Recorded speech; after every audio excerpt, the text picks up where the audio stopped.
Behind me is my dad's 1952 Fordson E83W pickup truck, which he purchased in 1977 and used quite regularly until about 1982 when it was taken off the road. And it had sat off the road then for about 36 years. I think it's 2018 when I started working on this, and we put it back on the road that year. And we used it quite a bit. I think we've done about 700 odd miles in it, all at 30 miles an hour flat out, which is quite interesting sometimes. And during that time I'd done some upgrades and bits and pieces to it. We had fitted an electronic distributor and coil. We had also done a dynamator, which is an alternator basically disguised as a dynamo, so it looks sort of period correct. And we had done some bits to it to improve it and just make it a little bit easier to start on cold days and just run around without having to constantly faff with points and stuff like that. Because unfortunately, points that you buy nowadays, they're not very good quality, they wear out quickly. I think I got about 50 miles per set of points before they were completely knackered and the truck wouldn't run, so I was getting tired of doing that. So we put the electronic distributor in it. But about 2022 I was going to a show and it just completely conked out. And it turns out it was the dynamator that had failed and put about 30 volts from the truck. So it killed the electronic distributor and coil. I did manage to get it going again with the original points, but like I say, you can't get bits for those anymore. So we're going to try now to put a new electronic distributor in it. I've already put a new dynamator on it, so that's all been done. So really now it is the distributor that needs changing, coil that needs changing, and then we can start this up, give it a good run, and get it back on the road. Okay, I'll try and give you a little bit of a better view of what we've got going on in here. So not a horrendously complicated engine by any means. It's an 1172cc side valve engine, slightly different to the engine that should be in the truck originally.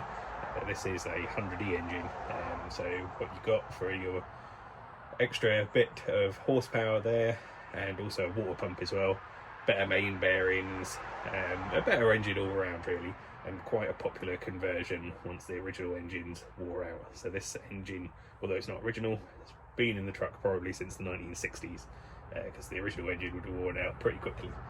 And they were a pig to rebuild because they had Babbitt bearings, and so these were the preferred option because these had shells and you could easily rebuild them. But yeah, for our distributor, it's obviously bolted right on top of the engine there. We have got a Viper ignition coil in it, but that is dead, definitely dead. So we're going to have to change that out.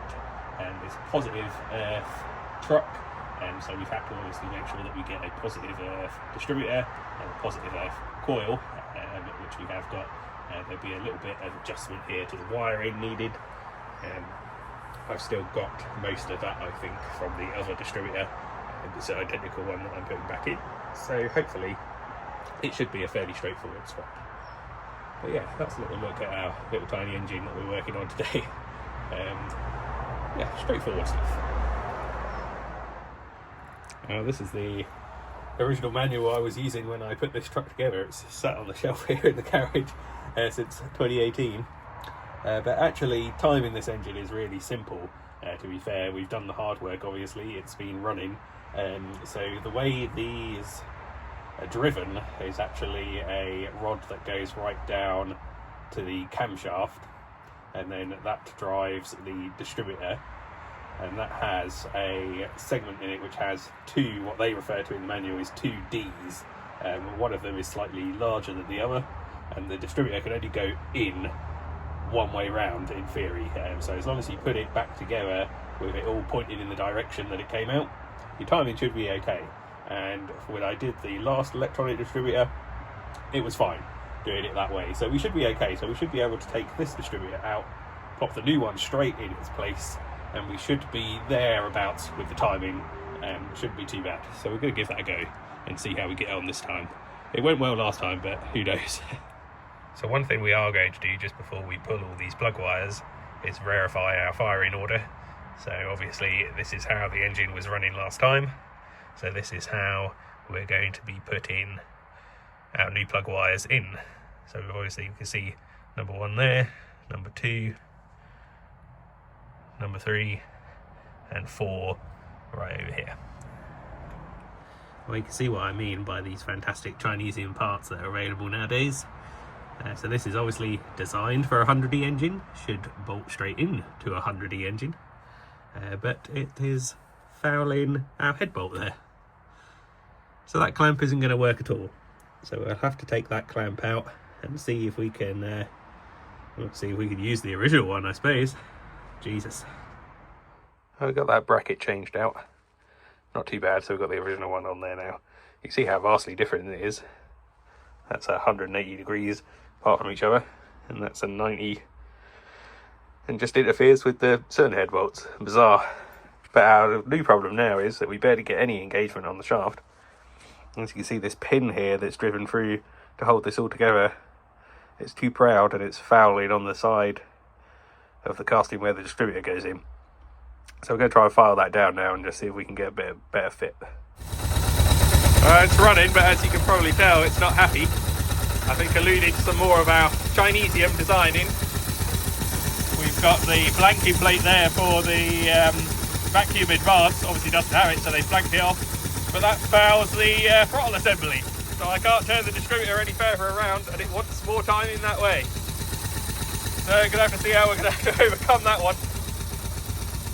Oh dear. Because yeah, can't run it like that, it's definitely not happy. Well, that had us chasing our tail for a little while.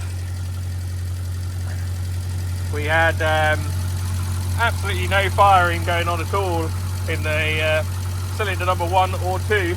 It was just running on 3 and 4, which is why it sounded so dog rough. So we swapped out some plugs, thought maybe the plugs weren't firing. That didn't make any difference at all. And then we got our trusty compression gauge out, tested number 1, that was actually okay, 130 psi, but cylinder 2 was completely dead. The exhaust valve was stuck open. So we were just able, because it's a flat head, to get a screwdriver just in and on the top of that valve and just very gently tap it down, and it freed off. Apart from the bonnet wanting to absolutely disintegrate, it's actually running really nice now.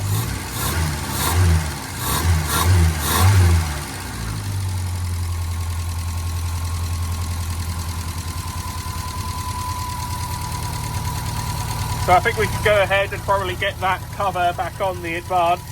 I think it will clear now because we're not adjusting our timing quite as wildly as we were before. But I would say, judging by that,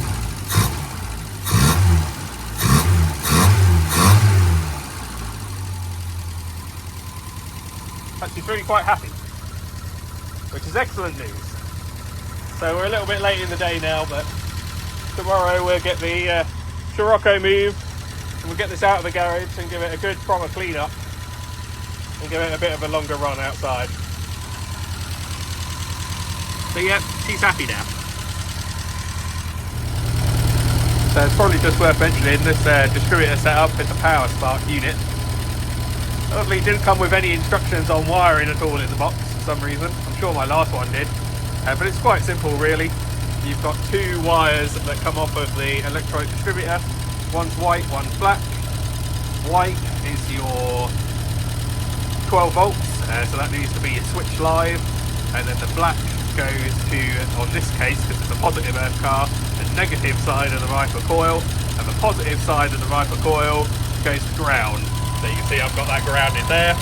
That white wire there is going into a switch live for the truck, and then the black wire there is actually our signal wire from the distributor to the coil. It's all pretty simple really, and timing it on 100E is really easy. Like I say, take the old distributor out, pop the new one back in its same orientation, and it's fine, it's happy.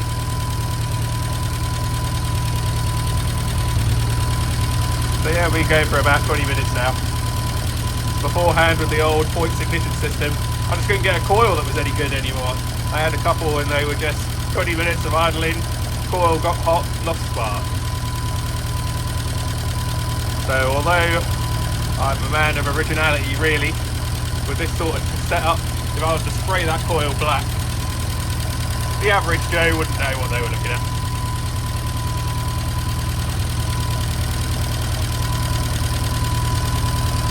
So yeah, fingers crossed, we'll have this out again tomorrow, and then I'm going to chat to the people on the side valve owners club, because I'm meant to be hopefully on the stand at the NEC with this truck in March, but I haven't had it confirmed yet. So now that I've got the truck running okay, we feel up to driving it to Birmingham. About a 60-mile trip at 35 miles an hour. Should be fun.